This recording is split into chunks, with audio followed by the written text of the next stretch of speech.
176. Moral Paralysis. Chalcedon Report Number 96, August 1973. Almost every week, by letter, person or telephone, a number of reports come to me which indicate a common malady, moral paralysis. A state senator reported that most of his colleagues were less and less sure of their liberal and radical doctrines. They saw events confounding their faith, and their old, easy assurances were giving way to a fearful and bitter uncertainty, an uneasiness, and an inability to act with their old vigour. A meeting of prominent, quote, conservatives, end quote, turned up a wide variety of ideas. More than a few were pro-abortion, and a variety of other radical ideas were present in virtually all, so that a visitor remarked that a conservative is an unawares liberal. The meeting got nowhere, in that nothing could be agreed upon, except to be anti-radical, whatever that might mean. Still another example. A doctor of considerable ability and influence is unable to act to check the rapid moral deterioration of his own children or of his medical society. He dislikes the, quote, new, end quote, morality, and he does not believe in abortion, but he is unable to oppose it either. After all, he says, who am I to force my ideas on anyone else? I have no way of knowing what is right and wrong, and my ideas may simply reflect the mores and customs of my youth.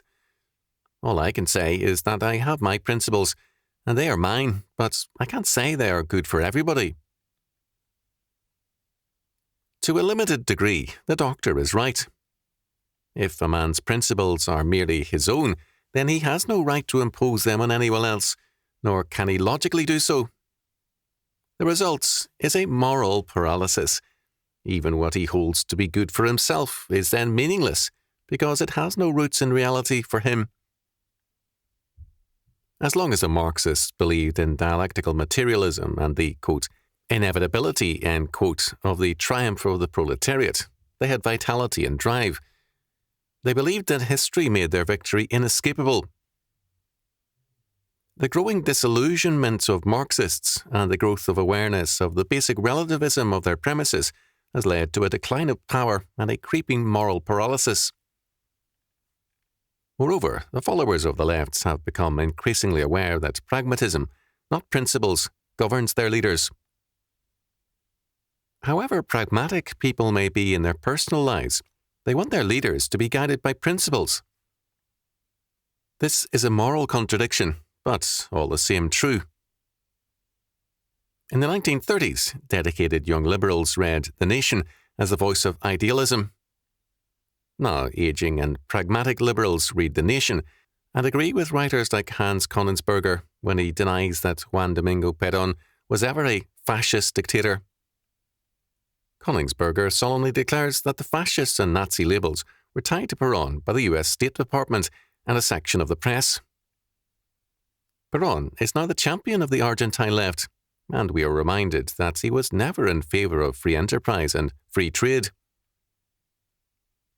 Konigsberger gives us a lyrical portrait of Perón and Saint Eva, including an account of a mass for Eva on the 20th anniversary of her death.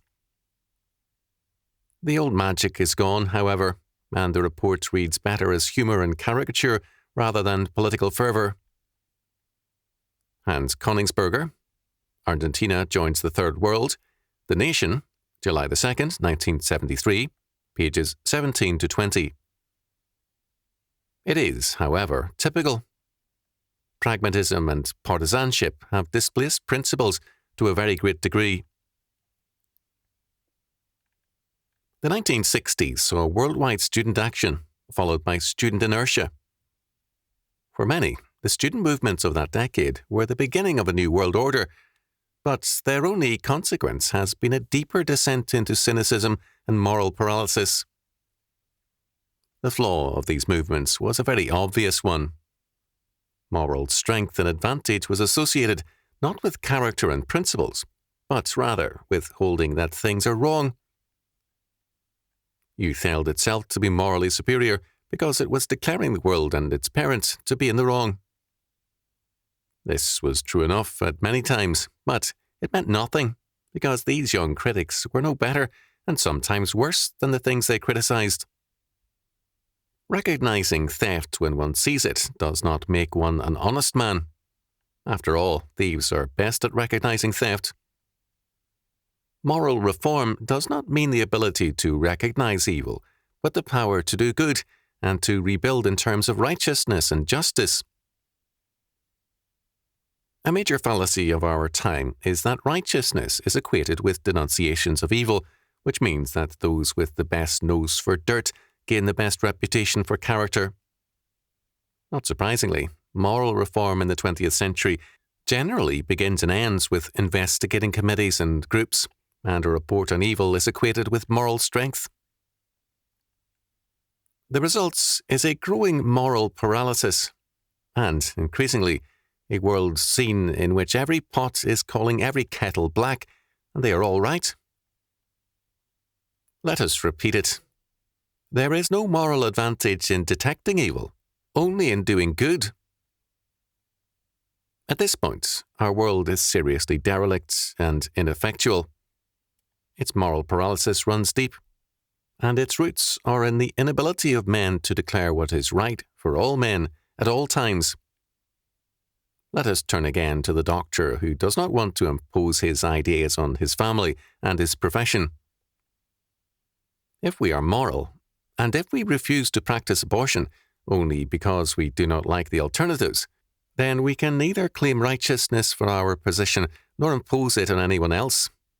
We have no reason for holding our position to be true other than our own prejudices. Logically, we can then only say, let every man do that which is right in his own eyes. But if we hold that a sovereign God governs things and holds all to be accountable to him and his absolute law, we have no right to condone in ourselves or in anyone else a denial of that moral order. We then do not stand on our own options, but on ultimate and unchanging law. Instead of moral paralysis, we then have moral vitality. The modern state has shifted its legal foundations from Christianity to humanism, from a belief in ultimate law to an affirmation of ultimate relativism. The modern state has taken over education in order to organize mankind in terms of statist humanism, and the result has been the rise of totalitarianism and moral paralysis. The fundamental principle of legal positivism or relativism is that the state declares that the good is what the state does, and just law is whatever the state decrees. There is then no God but the state, and the party in power is its prophet. But man is still God's creature, created in his image, and no matter how much the state seeks to remake man, man's thoughts inescapably witness to his true maker. Man may hold to moral relativism, but his being is governed by moral absolutes. A few years ago, a professor who insisted that there is no good and evil and that all things are relative, insisted also that the Vietnam War was absolutely wrong morally. When I asked him how he could say anything is morally wrong in terms of his premises, or say more than, "For me it is wrong," he became angry. Some things have to be wrong, he insisted. This was illogical, but it reflected his basic schizophrenia. He was denying the God who created him, and he was still affirming that somehow moral judgments could transcend man. If there is nothing beyond man other than more people, then every man's judgment has equal validity, and the, quote, law, end quote, of society becomes the hippie slogan of the 1960s. Do your own thing. The result is anarchy and moral paralysis. Men wish the world to be just and moral while denying moral law. Selwyn Rabb, writing in the same issue of The Nation as Hans Königsberger, speaks with intensity of justice and cites a case of serious injustice. Clearly, justice in society is desired. Yet, in the next article, Alan Wolfe criticizes Irving Kristol's analysis of our contemporary situation by saying, like all historical conservatives, Crystal attributes the problem to a moral crisis. If there is no moral crisis, then why are there serious problems of injustice?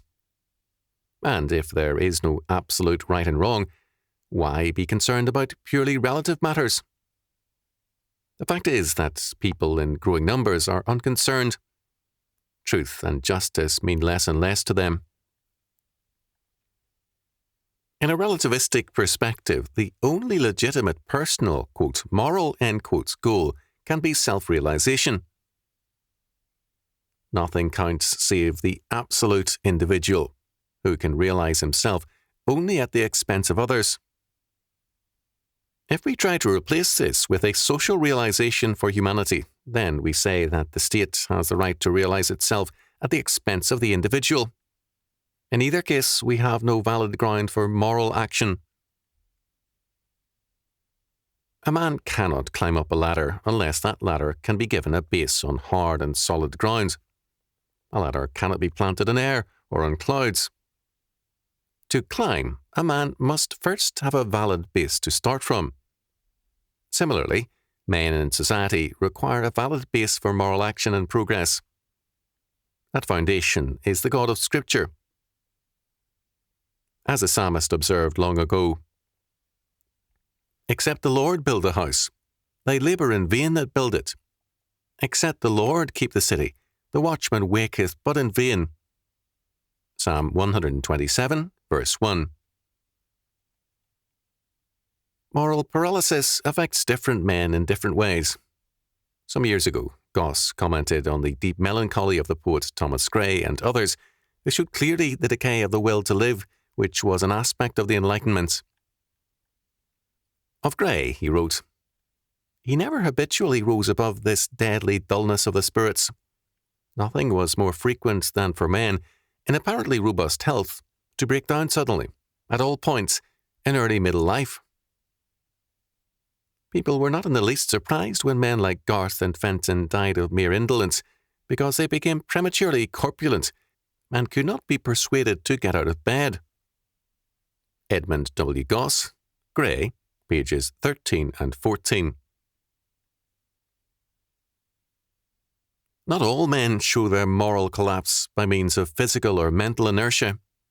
With some, it manifests itself in a savage hostility to moral order, in attempts to smash and obliterate everything which reminds them of a world they refuse to recognize.